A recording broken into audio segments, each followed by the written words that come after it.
Gracias por esta oportunidad. No, hombre, al contrario, gracias por acompañarnos. Y es que, bueno, la inquietud se encuentra en torno a este tema. Jalisco, uno de los estados donde los jóvenes son más vulnerables y también una entidad donde hay mayor reclutamiento forzado de menores de edad por parte del crimen organizado. ¿Cuál es el análisis que se tiene desde Redim en torno a este tema? Lo primero que hay que recordar es que nuestro país emprendió una guerra contra el crimen hace 16 años. Esto claramente se traduce en militarización y si bien los grupos criminales operaban con pistoleros y, digamos, armas para proteger sus rutas de trasiego de drogas, la militarización y la guerra propiamente forzó a que crearan ejércitos privados. Esto es clave para entender el reclutamiento. Dicho de otra manera, a diferencia del Estado mexicano y las Fuerzas Armadas que pueden convocar pública y legalmente para contratar personas que se sumen a las fuerzas de seguridad, ya sea Policía Federal o el Ejército, los grupos criminales no pueden hacer ello. El reclutamiento forzado aparece. Particularmente Jalisco ya habíamos documentado por más de casi 10 años que estaban haciendo engaños a través de redes sociales, convocando a que las personas pudieran ir a trabajo de seguridad. Y lo que ya muchos medios de comunicación han estado también reportando es que al llegar a este lugar de entrenamiento o de selección, eran ya, digamos, víctimas de pues, crímenes, de asesinatos y algunos de ellos sobrevivían en una lógica de reclutamiento forzado. Pero hay muchas otras formas de reclutamiento, particularmente con adolescentes y personas jóvenes. El más frecuente e invisible de alguna manera son los informantes o llamados halcones. Halcones. Pueden ser adolescentes o personas jóvenes que siguen en la escuela, que viven en su familia, que están en su comunidad, pero que les entregan un teléfono celular, son coaccionados para que estén informando los movimientos de las autoridades policíacas, militares o cualquier otro objetivo que les coloquen, y esto lamentablemente no se alcanza a mirar. Hay otra forma de reclutamiento más en términos de las llamadas mulas o del traslado, no siempre de drogas, a veces es armamento, información, o ser partícipes también del procesamiento en laboratorios, o el levantamiento de, no sé, de la cosecha de marihuana. Esto cambia mucho y aquellos que vemos adolescentes particularmente armados o las imágenes que podemos observar en algunas redes sociales, no son la gran mayoría por una constitución física que no permite pues, operar y mantenerse en combate con un arma de alto poder por su propia situación física y estabilidad emocional, pero más allá de este hecho concreto del sicariato o de los combates, lo que tenemos que recordar es que el reclutamiento es un crimen de lesa humanidad, que México tiene pendiente la tipificación de este delito, porque todos estos grupos criminales pueden ser procesados por muchas cosas: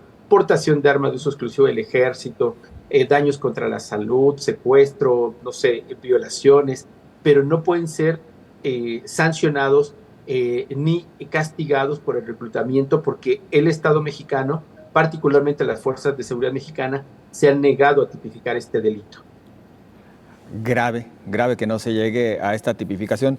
Perdón, Juan Martín Pérez, preguntaría, sabemos pues que debe haber un enorme subregistro, ni siquiera se debe conocer por tratarse de una actividad subrepticia, pero ¿algún estimado de cuántos niños, adolescentes, jóvenes estarán de una u otra manera siendo reclutados por el crimen organizado?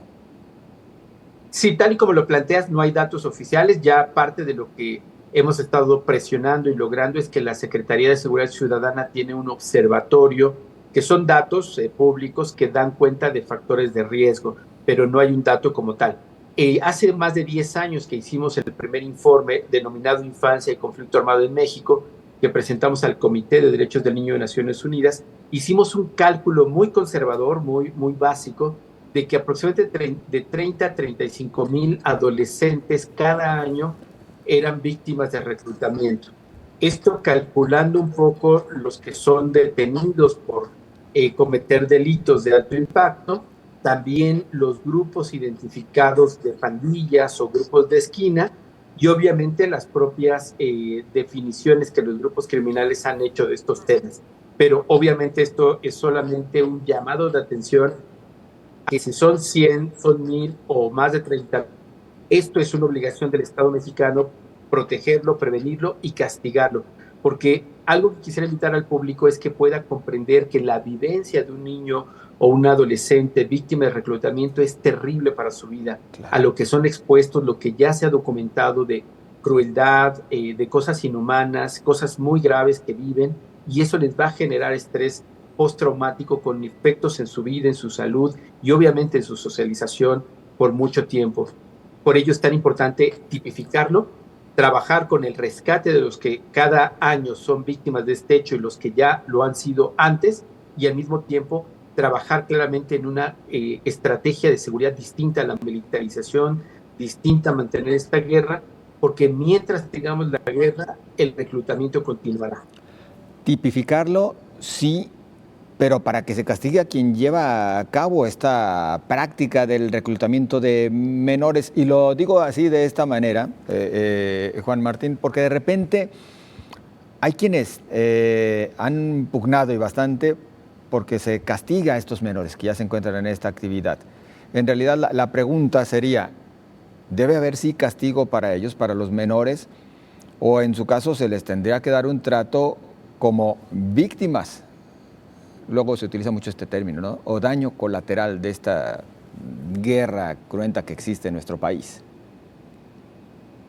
Efectivamente, tal y como lo planteas, estas personas, adolescentes y jóvenes, viven un doble rol. Primero son víctimas de reclutamiento, que es un crimen de lesa humanidad, y al mismo tiempo son corresponsables de hechos delictivos de alto impacto. Entonces, cuando hablamos de programas de desvinculación que los rescate, no significa que queden en impunidad, significa que reconozcamos ese doble rol y que puedan responder a los hechos de los cuales pueden ser responsables, crímenes de alto impacto, pero que tengan los atenuantes por haber sido víctimas de reclutamiento, pero sobre todo que podamos trabajar con ellas y con ellos todo lo que implica el proceso emocional, de inclusión y de reparación del daño, Claro. porque si no hacemos esto, la trayectoria de vida de estas personas adolescentes y jóvenes para sí misma es muy grave, para sus comunidades y para este país, porque, insisto, lo que viven y lo que son forzados a hacer y a ver es muy crudo, muy duro y necesitan un tratamiento profesional, reconociendo estos dos caracteres. Por eso es tan importante que evitemos la revictimización de estos adolescentes y jóvenes y que estas voces, que además van a surgir seguramente ahora en el proceso electoral, reducir la edad penal, castigarlos como adultos y demás, pues recordar que ellos son víctimas y que sigue siendo el mundo adulto, siguen siendo los gobernantes, desde Calderón, Peña Nieto, ahora Andrés Manuel, los responsables de mantener esta guerra y el gran negocio multimillonario que representa esta guerra, donde las víctimas siguen siendo niños, niñas, personas jóvenes y mujeres pobres. Un niño, un adolescente, un joven que ya cae en las redes del crimen organizado porque ha sido reclutado, ha sido preparado para ello, ¿tiene reversión? ¿Sí hay forma de reencauzarlo? Sí, totalmente. De hecho, la experiencia internacional es muy exitosa en ello. África, por ejemplo, serían muchos de estos programas.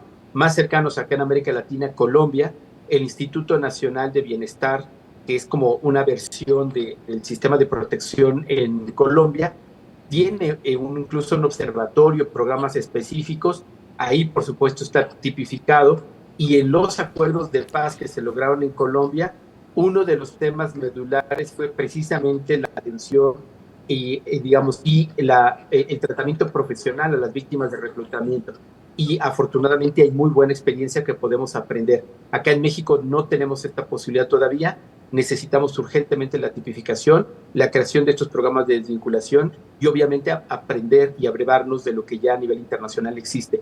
Recordemos que nuestro cerebro es maravilloso, particularmente la de las personas adolescentes y jóvenes, la plasticidad que permite reelaborar experiencias, resignificarlas, pero para esto necesitan reconocerse como víctimas, reconocerse como responsables de algunos hechos criminales y hacer reparación del daño con su comunidad, idealmente con las víctimas, y obviamente tener la oportunidad de una reinserción social alejada de una dinámica o trayectoria criminal.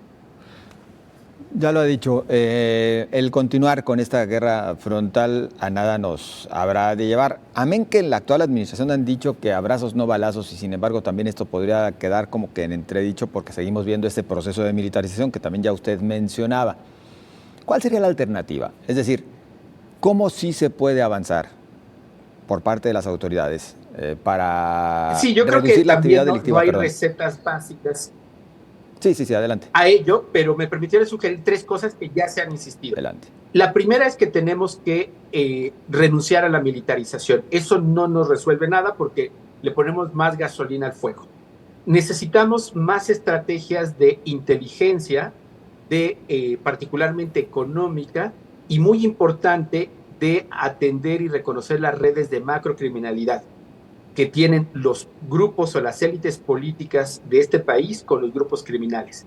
Los grupos criminales no son narcos sueltos que están destruyendo al Estado, son solo expresión de las élites políticas y económicas de este país, porque las redes de macrocriminalidad son las de cuello blanco, las que se benefician con miles de millones de dólares de esta guerra, la industria de seguridad, la industria de capacitación en este tema, toda la extorsión y todas las campañas electorales que se alimentan con este dinero. Por ello es que si no tocamos estas redes de macrocriminalidad, empezando con los propios políticos corruptos, empresarios y militares corruptos, no vamos a tener posibilidad de salir. Y viene un tercer componente que es el central, lo que conocemos a nivel internacional como justicia transicional.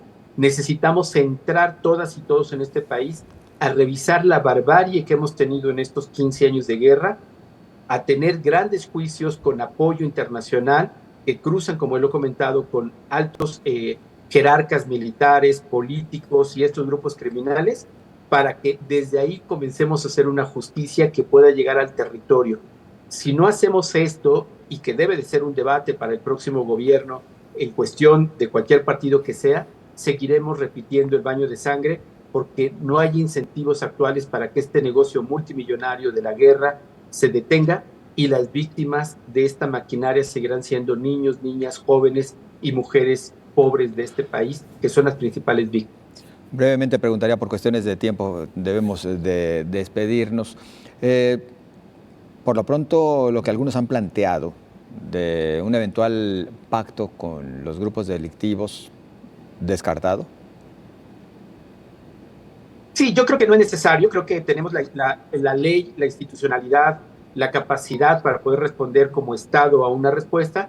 El gran problema sigue siendo la corrupción, la impunidad y el negocio multimillonario. Si empezamos a encontrar salidas a esto, no es de ninguna manera necesario ni pertinente pacto con grupos criminales. Pues un tema, por supuesto, por demás interesante, pero además urgente, porque ya la situación es preocupante, sobre todo la que viven nuestros menores de edad. Efectivamente. Y gracias por tomar este tema. Muy agradecidos. Gracias a Juan Martín Pérez García, coordinador regional de Tejiendo Redes Infancia en América Latina y el Caribe.